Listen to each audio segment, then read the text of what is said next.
Writer Subhash सागर channel में आपका स्वागत है। यदि हमारे चैनल को आप सब्सक्राइब नहीं किए हैं तो जल्द ही सब्सक्राइब करें और लाइक कमेंट शेयर ज़रूर करें।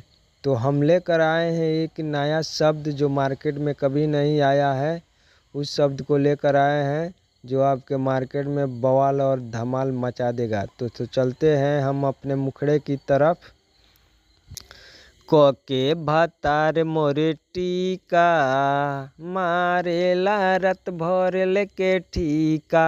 कोके भातार मोरे टीका मारेला रत भर लेके ठीका।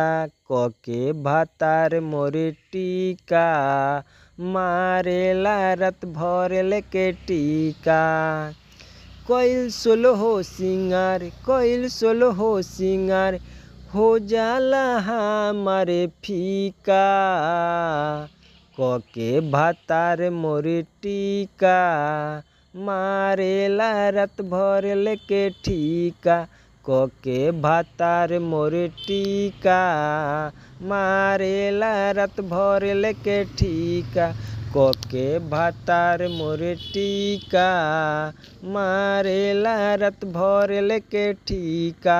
तो जिन भाइयों को ये सॉन्ग चाहिए तो हमारे नंबर पर कांटेक्ट करें। उनको फर्स्ट अंतरा और सेकंड अंतरा दोनों भेज देंगे।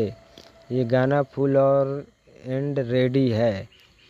अगर आपको पसंद आए तो ज़रूर कॉल करें और पहले कमेंट करें, तब सॉन्ग आपके पास तुरंत पहुंच जाएगा। Thank you.